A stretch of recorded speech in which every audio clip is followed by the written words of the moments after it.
Should we split casual and competitive into two separate ban lists? Well, that kind of talk happened when Paradox Engine got banned, and that kind of talk happened again when hullbreacher got banned. In basically, whenever something gets banned, there are people gonna be, yes, that is good, and there's gonna be people that are saying, no, that is bad. And well, you could make everyone happy by having two different ban lists here. Or could you actually? Well, in this video, we're gonna talk about just that, and why I personally think it's a bad idea and why I don't want to do it. I do appreciate all the comments saying that I should be part of the CAG and I should take charge in creating this cEDH ban list. And trust me, whenever they actually ban a card, a small portion of my mind goes, well, it's time that I should actually make my own cEDH ban list and create a format. But then after a few minutes I go, no, we're not gonna do that, Mons. I would like to point out that I do promote all kinds of EDH variants such as Conquest, Oathbreaker, Brawl, Leviathan, and such. I think it's great that we have more variants of these, and maybe some of them actually take off and become something. We should promote attempts and activity inside this community. But before you or me or anyone venture into this form of project, you should know that it's a lot of work, and you're probably gonna hear a lot of negative feedback, and there's gonna be a huge amount of work trying to promote your format. And this is why I don't personally want to do it, because it's just too much work.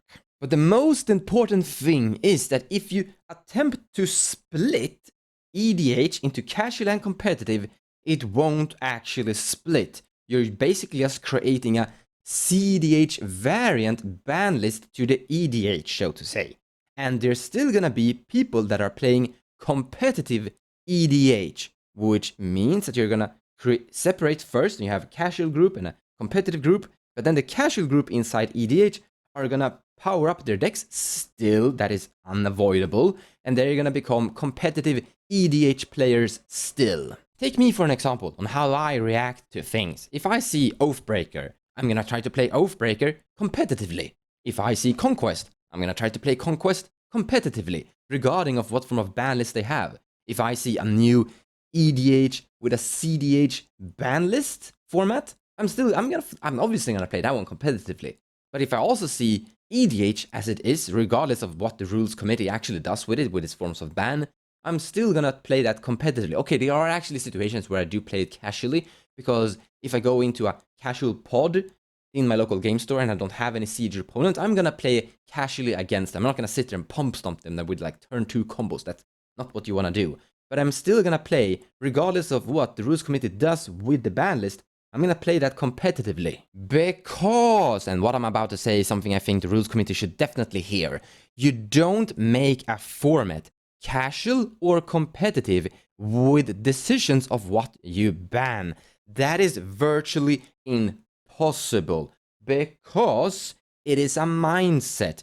Playing competitive or playing casual is a mindset. Nothing is inherently competitive or casual. You can make anything casual. You can play football casually, you can play football competitively, depending on what form of a mindset you have going into that sport. You can play modern casually. You can play legacy casually. I actually play vintage casually, by the way.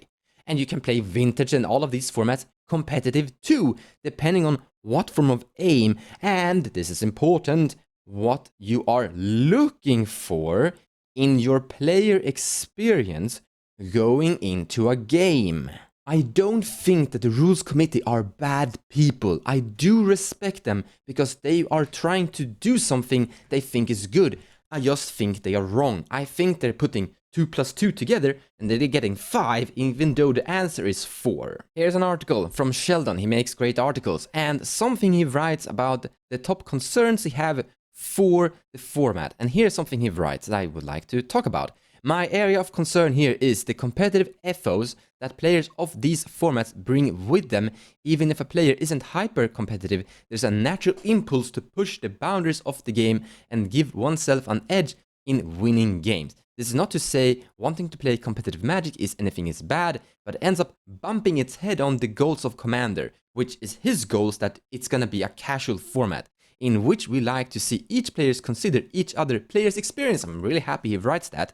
these, because we're gonna talk about that again, these folks are used to optimization, and sometimes it's difficult for them to wrap their heads around the fact that their goals are to other than to infuse the commander's DNA. They can be incented and we're doing the wrong by not making it's all about. His basic opinion is that if you start to optimize, you're starting to push towards competitive, which is unavoidable. Eventually, casual players inside EDH are always going to optimize a tiny bit, not really pushing it all the way up towards competitive areas, but as they are optimizing a tiny bit, small by small portion, and also why we're getting so much power creep, that it is increasing the power level, eventually casual players are starting to touch competitive-ish levels. And banning cards will never affect this because it is a mindset. It is a mindset that people are going into trying to develop their decks and optimizing them. You can ban as much as you want, trying to decrease the power level to something. I don't know where it could theoretically end, but people are still gonna try to optimize within that. Look at Pauper, for example. You can optimize common cards to an incredible power level. And if we look at something here, for example, goals of Commander, and their goals are to maintain a casual format of Commander. I'm not against that goal. I think that's a great goal to personally have within your personal play group. However, this is important. People have different goals of... I don't want to say that people have different goals of Commander, but I want to emphasize something they write here. Players' experience here, in which we like to see each player considering every other player's experience. And here's the thing, I'm not looking for an EDH casual playing experience. And other players aren't always looking for that powered down casual style of player experience either. We have different playing experience. We have kind of different goals. And if you actually make a cEDH format of its own, a split, so to say, with a different cEDH ban list, you're going to notice that we are having different opinions of what form of playing experience we are looking for inside cEDH as well. Let me explain a little bit more in detail what I truly mean with the playing experience that you're looking for. Here we have two specific cards, and we could use other variants of cards to make this example. But there is a big problem in casual that they have different opinions of what is actually casual. For example, there are going to be people saying that Possibility Storm is a nightmare and horrible thing, and you shouldn't have that in casual, because trying to sit there and resolving things with Possibility Storm is annoying, while other people are going to be saying, it's amazing! Chaotic randomness! I love it! Because they have different opinions of what is fun. While we have Winter Orb, which is the complete opposite. This is a card that is basically locking down things, preventing things from happening. And there are actually casual players, yes there are, that actually think this is fun. It brings an interesting and thing to the format. It brings an interesting and archetype to the format. They are actually casual players that think that some form of stacks are okay-ish. By the way, to make an example here, I personally hate this card going into casual games. I love this card in competitive. I play this card inside some of my cEDH decks, but I hate playing it inside casual games because the games just get so long and strange for no reason. And this is why there are people that are happy and unhappy seeing these cards getting a ban, because we have different playing experience that we're looking for. If you enjoy these cards, and if you're getting a good Magic experience playing with and against them, you are unhappy about seeing these cards getting a ban. But if you hate these cards, you're probably happy. There are also cEDH players that are happy seeing this card go away, and there are cEDH players that are unhappy seeing this go away, because we have different opinions of what cEDH should be. I actually have a form of theoretical solution to the problem, but I'm not going to talk about it in this video because that is a different topic on its own, a different video of its own, and I think that's going to be like a part 2 of this video in the upcoming future. I've actually been thinking about these topics for like a year now, but now it felt like it's time to actually make these 2 videos. I would like to end this video by looking at something the command zone said about Jeweled Lotus and then comment on that, because I think that is going to wrap up and explain this entire video. I don't want Commander to be the format where I feel like I have to play a bunch of cheap removal spells and instants. Like, I want Commander to be the format where we play the bigger, you know, high CMC stuff and really slug it out with these cards that really don't get to see play anywhere else. Really good video, I highly recommend taking a look at it. What Josh Lee Kwai is basically saying, I'm hoping I'm pronouncing your name right, is that he doesn't want to be forced to play cheap removal spell to function in a EDH game. That is not his playing experience that he is looking for. He's looking for those big and stompy creature playing experience. And this is where I will differ. I don't want that kind of playing experience.